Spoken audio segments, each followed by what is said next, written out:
Hello students, here we're going to be talking about right triangle trigonometry, which hopefully is a nice review for you. Here we're going to talk about the different trig ratios as well as how to solve for both a side and an angle.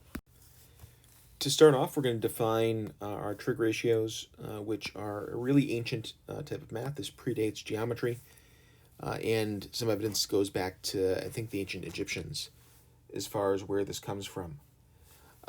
Looking at what was noticed was that in right triangles, triangles that had specific angles had ratios that were common no matter how big those triangles got. So we define 6 different trig ratios. We define the sine of an angle. I'm going to use the Greek letter theta to stand for an angle, is equal to the opposite side divided by the hypotenuse.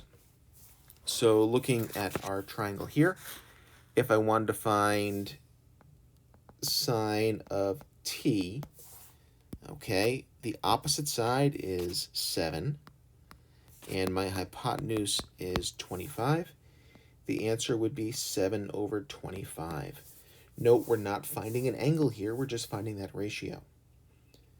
The cosine of an angle is defined as the adjacent side length in proportion to the hypotenuse. So if I were to find the cosine of t, now we're talking about the adjacent over the hypotenuse, and that would be 24 over 25. The last of the 3 basic ratios is the tangent ratio, and that's defined as the opposite divided by the adjacent. So in terms of my triangle, if we're talking about tangent of angle t, that's going to be the opposite divided by the adjacent, or 7 over 24. We can remember these with the mnemonic device, SOHCAHTOA. So I'm going to write that as S over H, Ka, A over H, and Toa, O over A. We also have 3 reciprocal trig ratios. These are the ratios that instead of like opposite over hypotenuse, we would have hypotenuse over opposite. The name for that one is going to be cosecant, which we write as CSC. And I'd like you to notice that the C goes with the S. They go with the wrong letter, which is kind of weird. So for this problem, the cosecant of angle T would be the reciprocal of sine, which is 25 over 7. In other words, the hypotenuse divided by the opposite. For cosine, we're going to need one that is the adjacent divided by the hypotenuse, and I just screwed that up in terms of writing, so let me restate that. That's going to be the hypotenuse divided by the adjacent, and we're going to call that one secant. Again, notice that the S goes with the C, they go with the wrong letter. This is the reciprocal of cosine, and for this particular triangle, the secant of angle T is going to be 25 over 24. And then finally for tangent, we need one that's going to be the reciprocal, so adjacent over opposite. And this one is going to make a little bit more sense in terms of naming. It's going to be cotangent, and cotangent goes with tangent. So cotangent of theta is adjacent over hypotenuse. The cotangent of angle T would be this reciprocal, 24 divided by 7. If you were looking for all 6 trig ratios for this particular triangle, and let's go with, I don't know, angle K in this case. I'm going to label my sides first. Going straight across, we've got the opposite. My hypotenuse is going to be 37, and that leaves 12 to be the adjacent. All right, so if we're looking for sine of K, that's going to be opposite over hypotenuse, which is 35 over 37. I'm going to get the reciprocal out of the way, so that's going to be cosecant of K, and that would be 37 over 35. For cosine of K, we end up with the adjacent divided by the hypotenuse, so that's 12 over 37.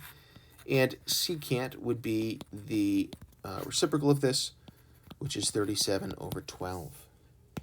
And then finally, for the tangent of k, that's going to be the opposite divided by the adjacent, TOA, so that's 35 over 12.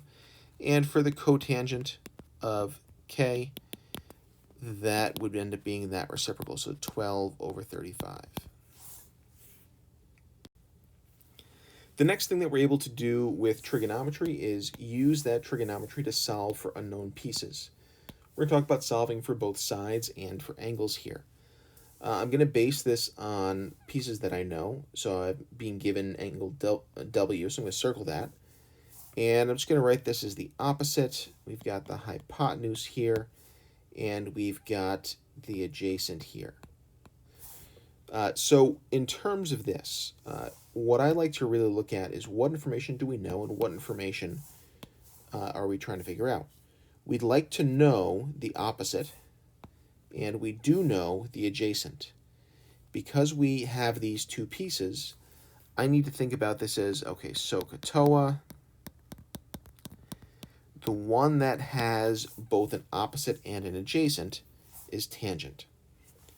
So I'm going to write this as tangent of 9 degrees is equal to the opposite, x, divided by 8.7. To finish this problem, we got to get x by itself. I'm going to multiply both sides by 8.7. And if you're taking this as a quiz or something, at this point you can say the problem is done, or you can use a calculator and get that value. You got to be a little bit careful making sure your calculator is in the right mode, but if you do 8.7 times the tangent of 9, we should get 1.37. Let's round that to 1.4 as our answer. We can also use trig to solve for an angle. So I'm going to set this up the same way. I'm going to identify the angle I'm looking for. And based on the pieces that I know, we've got an opposite and we've got an adjacent here. So if I'm thinking in terms of SOHCAHTOA, because I'm looking at the opposite and the adjacent, this is going to be another tangent problem. If I had other information, I could choose one of the other ones as well. So setting this up, we've got tangent of I is equal to 2.1 divided by 5.3, which is going to be 0.3962. To get an angle from here, we have to use the inverse trig function. That takes a ratio and spits out an angle. We tend to write that as an inverse function. So I'm going to call this tangent inverse of 0.3962. And when I do that, I get an answer of 21.614, so I'm going to call it 21.6 degrees. The rule of thumb for us to follow is that if we have trig of some angle, it gives us a ratio. I like how I wrote ration instead of ratio there. It gives us a ratio, and if we want that angle, we'll always be using whatever that trig function is as an inverse of that ratio. So this kind of relates to what we did with logs and exponentials, where we were switching things around. Here we're doing the same thing. We're rewriting these in terms of inverse functions.